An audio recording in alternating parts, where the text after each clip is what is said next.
সবাইকে আরো একবার স্বাগত আমাদের ইজি সায়েন্স ইউটিউব চ্যানেলে, যেখানে তোমরা এএনএম জিএনএম নার্সিং এর ব্যাপারে সমস্ত ডিটেলস জানতে পারবে এবং আরো যে সমস্ত কম্পিটিটিভ পরীক্ষা আছে সেখানে ফিজিক্যাল সায়েন্স রিলেটেড যেসব কোয়েশ্চেন আনসার আছে বা যে টপিকগুলো আছে সেগুলো কিন্তু এখানে করিয়ে দেওয়া হবে।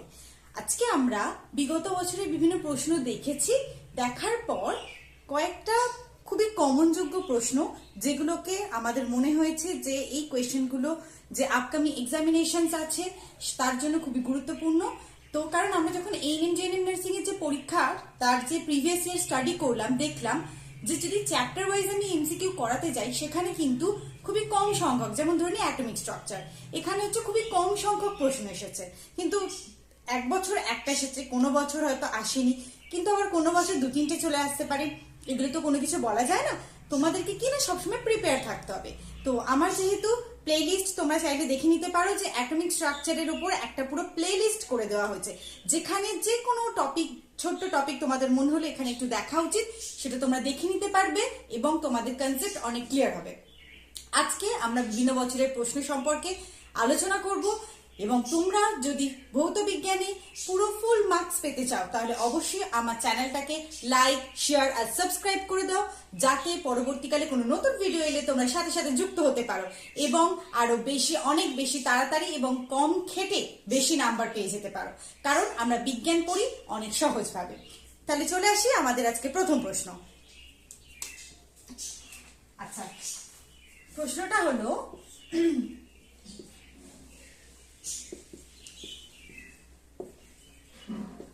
Fundamental particle. আচ্ছা, তোমাদের আমি একদম যে প্রথমের ক্লাসটা যেটা অ্যাটমিক স্ট্রাকচারের উপর করিয়েছিলাম সেখানে গিয়ে তোমরা দেখে নিতে পারো যে সেখানে কিন্তু আমি এগুলো বলে দিয়েছি কি কি আমাদের ফান্ডামেন্টাল পার্টিকেল আর এখনো অবধি মোট কতগুলো পার্টিকেল আবিষ্কার করা হয়েছে। আচ্ছা,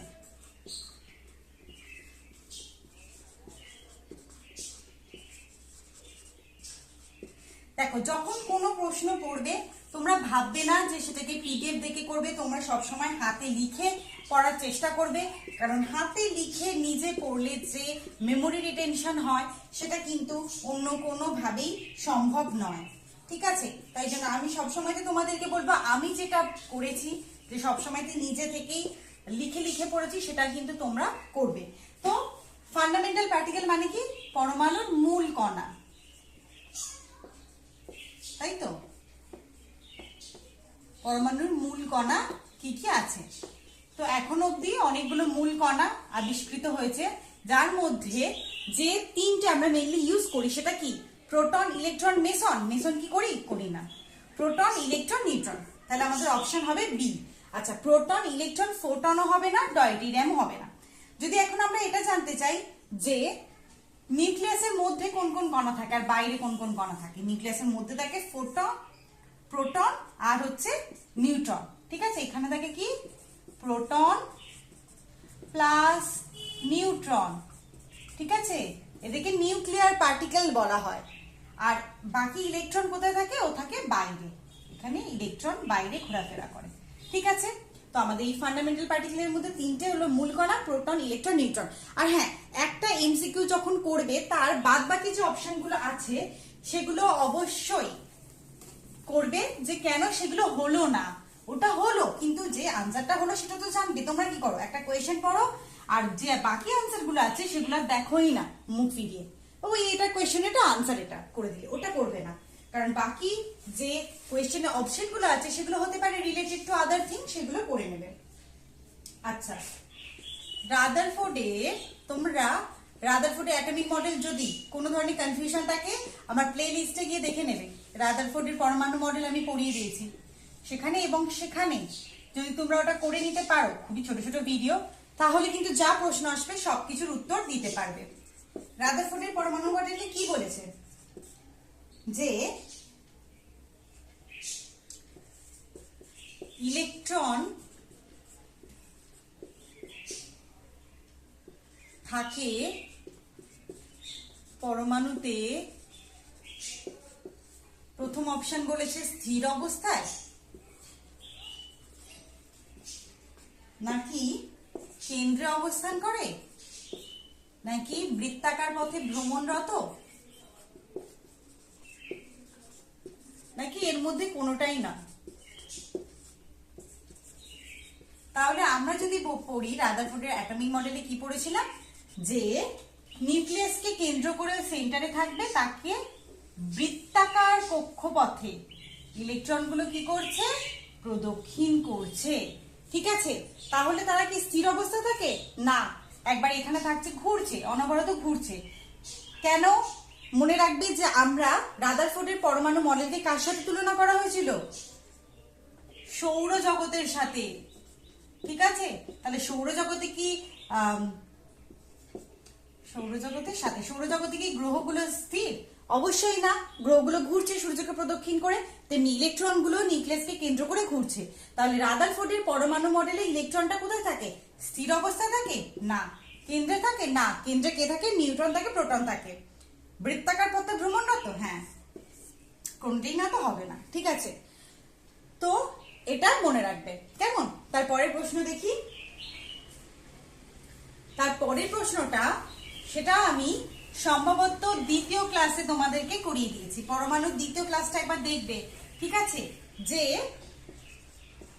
কার সর্বাধিক ভর, সর্বাধিক ভর কতগুলো অ্যাটম দেওয়া আছে, সেটা হচ্ছে প্রথমে দিয়েছে প্রোটন, তারপরে দিয়েছে নিউট্রন, তারপরে দিয়েছে ইলেকট্রন, দিয়েছে নিউক্লিয়াস অফ হাইড্রোজেন।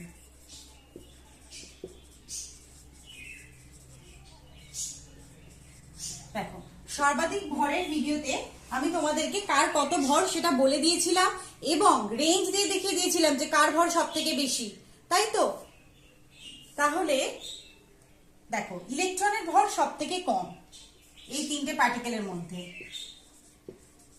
কারণ আমরা পড়েইছিলাম যে ম্যাক্সিমাম ভর, নিউক্লিয়াসের ভর অন্যান্য যে তোমার ইলেকট্রনগুলো আছে তাদের ভরের তুলনায় অনেক বেশি, ইলেকট্রনের ভর এই ভরের তুলনায় নগণ্য।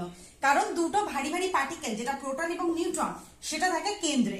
নিউট্রন এবং প্রোটনের ভর প্রায় প্রায় সমান, কিন্তু একটু কম বেশি আছে। যদি আমরা প্রোটনের ভর দেখতে যাই, সেটা হবে 1.6725 ইন্টু 10⁻⁻27 কেজি, যেখানে নিউটনের ভর হবে 1.675 ইন্টু 10⁻⁻27 কেজি। তাহলে প্রোটন এবং নিউট্রনের ভর প্রায় প্রায় সমান, কিন্তু কার ভর সব থেকে বেশি?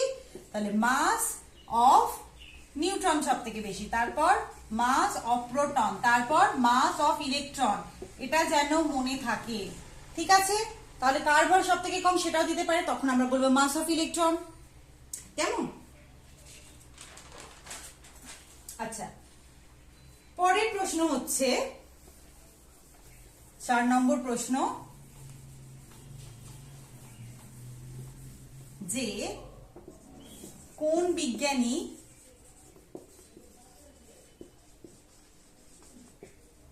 নিউট্রন আবিষ্কারের জন্য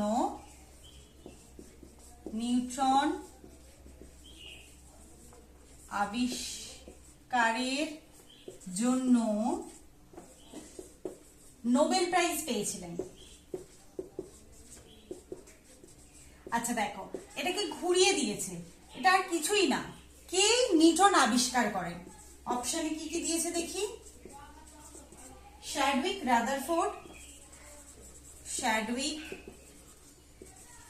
রাদারফোর্ড, নিলস বোর, নাকি রয়েন্টজেন? দেখো, আমি একদম প্রথম ক্লাসে পরমাণুর যে ক্লাসটা করাই, তাতে কি কোন কণা আবিষ্কার করে বলে দিয়েছিলাম, এবং সেখানে বলা ছিল যে নিউটন আবিষ্কার করেছে চ্যাডউইক। আচ্ছা, রাদারফোর্ড কি করেছে? ও নিজের একটা স্বীকার্য বলেছে, পরমাণুর মডেলের কথা বলেন রাদারফোর্ড। ঠিক আছে, আর নিলস বোরও, এরা দুজনেই কিন্তু পরমাণুর মডেলের কথা বলে।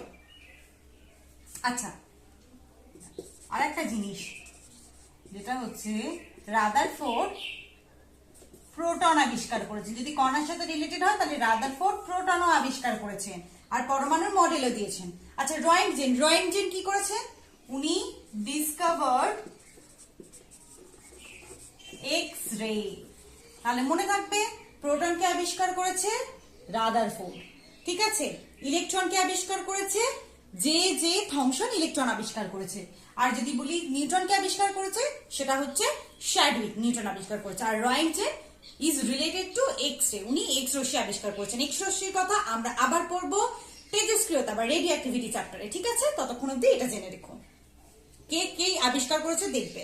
আর এগুলো যেহেতু প্রত্যেকটা পরীক্ষায় আসা প্রশ্ন, তাই জন্য তোমরা এগুলো ভালো করে দেখে যেও, কারণ এরকম হয় না যে PYQ দেখেই শুধু সেই প্রশ্নগুলোই আসবে। আর যেহেতু আমি ডিটেলস এক্সপ্লেনেশন করে দিচ্ছি, সেই এক্সপ্লেনেশন গুলো তোমরা কিন্তু দেখে নেবে। আচ্ছা, তারপরে প্রশ্ন, জে থমসন, ঠিক আছে, এটা তোমাদের 9-10 ছিল কিন্তু 11-12 নেই। জে থমসন মানে বইতে দেওয়া নেই। প্রপোজড এ মডেল, ঠিক আছে, তার নাম কি? সে যে মডেলটা, তার নামটা কি? অপশনে খুব সুন্দর সুন্দর আছে, তোমাদের খিদে পেয়ে যাবে। পাম কেক, ঠিক আছে, পাম পুডিং,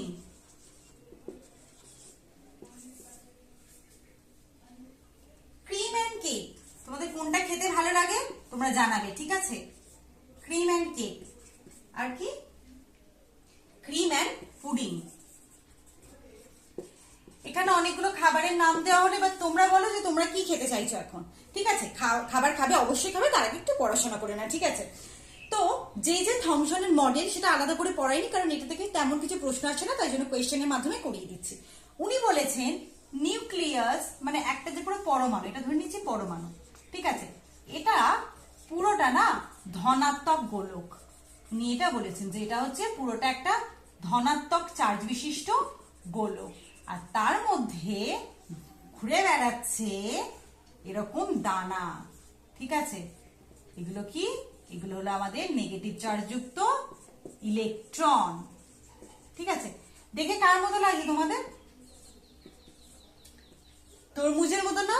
তাই জন্য এটার নাম পাম কেক না, ক্রিম কেক না, ক্রিম পুডিং না, এটার নাম হচ্ছে palm pudding model or watermelon model, watermelon model.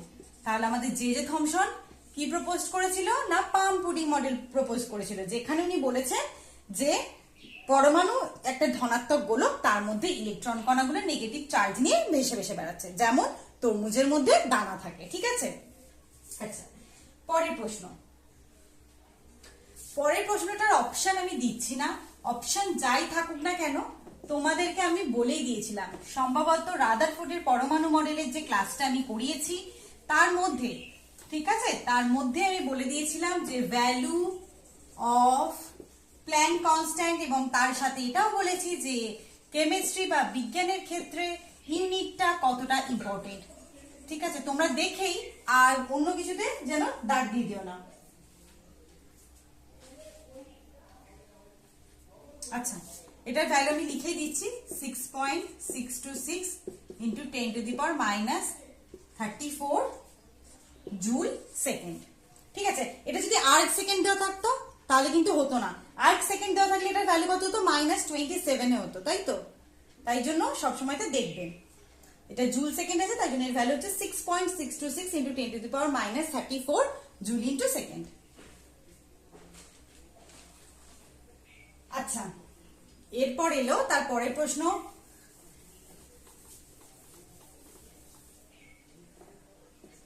যেটা বলেছে isobars have same atomic number, same mass number, same neutron number or same neutron minus proton number, এটা দেওয়া আছে ধরে নিই। আচ্ছা, আমার প্লে লিস্টে গিয়ে আইসোটোপ আইসোবারের ক্লাসটা করে নেবে, সেখানে দেখবে যে ওটা যদি একবার করে নাও, আইসোটোপ আইসোবার আইসোটোন আইসোটোপ আইসোস্টার, যেখান থেকে যা প্রশ্ন দিক না কেন তোমরা কিন্তু পুরোপুরি চোখ বন্ধ করে নিতে পারবে, ঠিক আছে। তাহলে আইসোবার্সের কি আছে? সেম মাস নাম্বার আছে। আচ্ছা সেম অ্যাটমিক নাম্বার যাদের থাকে তাদেরকে কি বলবো? আইসোটোপ। আচ্ছা সেম নিউট্রন নাম্বার যাদের থাকে, এন আছে, নিউটন এন, তাহলে isotone. Isotone. Same neutron minus proton ratio থাকলে আইসো ডায়াফার। আর সেম নাম্বার অফ ইলেকট্রন আর নাম্বার অফ অ্যাটম যদি সেম হয় তাহলে সেটা কি? আইসোস্টার। ঠিক আছে। নিউক্লিয়ার আইসোমার হচ্ছে যারা ভৌতগত এবং রাসায়নিকগত দিক থেকে কি আলাদা হলেও মানে তেজস্ক্রিয়তার দিক থেকে তারা হচ্ছে সরি যাদের ভৌত এবং রাসায়নিক ধর্ম একই হলেও তেজস্ক্রিয়তা হচ্ছে আলাদা, ডিফারেন্ট, মানে তাদেরকে রেডিও অ্যাক্টিভিটি দিয়ে আমরা ডিফারেন্সিয়েট করতে পারি, সেটা হচ্ছে নিউক্লিয়ার আইসোমার। ঠিক আছে। তারপরের কোয়েশ্চেন হচ্ছে হাইড্রোজেন স্পেকট্রাম। আচ্ছা ক্লাস 8 এগুলো কিন্তু তোমরা ওই ক্লাসগুলো প্রিভিয়াস করে নিও, করে নিয়ে পিওয়াই কি করো বা কোথাও থেকে একটা চ্যাপ্টার খুলবে, তার উপরে যা যা কোয়েশ্চেন আছে করবে, তাহলে দেখবে সেই চ্যাপ্টারের উপর হচ্ছে যে কোনো প্রশ্ন আসলেই তোমরা করতে পারবে। কি বলেছে? হাইড্রোজেন স্পেকট্রাম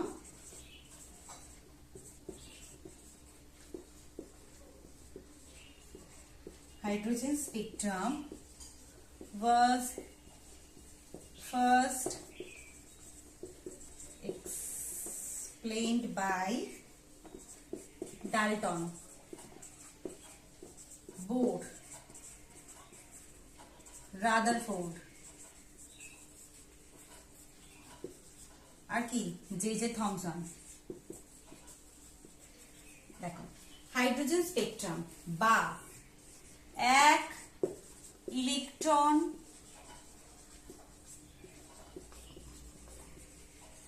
বিশিষ্ট পরমাণুর বর্ণালী। এক ইলেকট্রন বিশিষ্ট পরমাণুর বর্ণালী কিরকম? Hydrogen, helium plus, lithium 2+। এদের কথা আমরা জানতে পারি কার থেকে? বোরের অ্যাটমিক মডেল থেকে। ডাল্টন না, ডাল্টনের পরমাণুবাদ হবে না, রাদারফোর্ড এদের বর্ণালীর কথা কিছু বলেনি। যে থমসন একদম প্রথমে ছিল পাম্পুডিং মডেল, যার পর কিন্তু ওটাকে অ্যাকসেপ্টেড করা হয়নি। ঠিক আছে। তাহলে হাইড্রোজেন স্পেকট্রামের কথা ফার্স্ট কে বলেছে, এক্সপ্লেইন করেছে কে? যদি এটা বলে যে এক ইলেকট্রন বিশিষ্ট পরমাণুর বর্ণালীর কথা কে বলেছে, সেটাও কিন্তু বোর হতো। আচ্ছা তারপরেরটা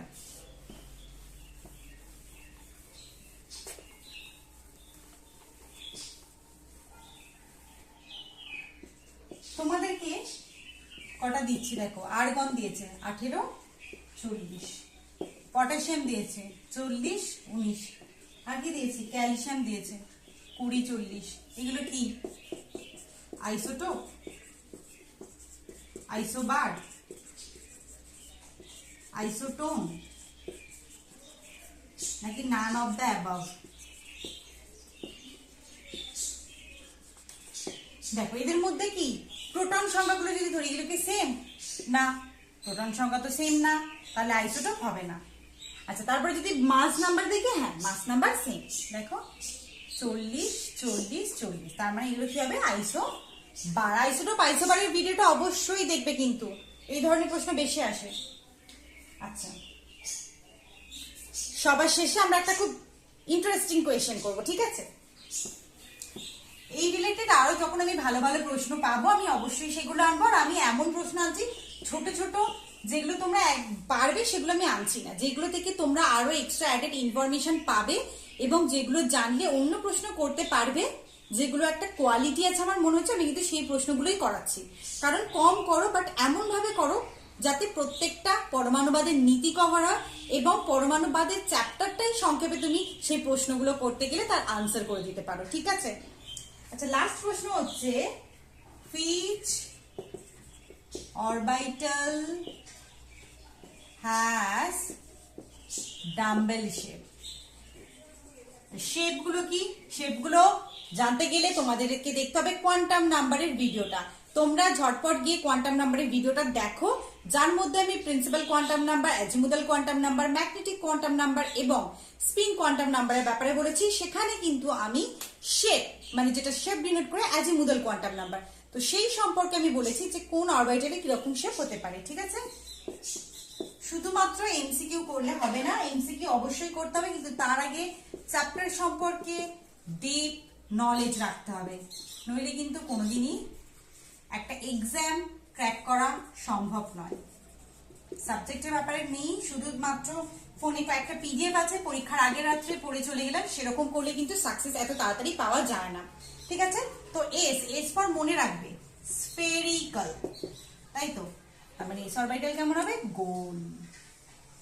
আচ্ছা, পি অরবিটাল মানে কিছু নেই, পি অরবিটাল হচ্ছে ডাম্বেল শেপ, এটা এরকমও হতে পারে, ঠিক আছে, বা এটা এরকমও হতে পারে, যাই হোক ও একা থাকবে, ঠিক আছে। আচ্ছা, ডি অরবিটাল হচ্ছে এরকম থাকবে, দেখো ডি অরবিটালে দুটো ডাম্বেল থাকবে, তাহলে এস অরবিটাল স্ফেরিক্যাল গোল, পি অরবিটালে একটা ডাম্বেল, ডি অরবিটালে দুটো ডাম্বেল। আর এফ অরবিটাল হচ্ছে ডিফিউজ, এখানে লিখে দিই ডিফিউজ, এর শেপটা ঠিক করে না বোঝা যায় না।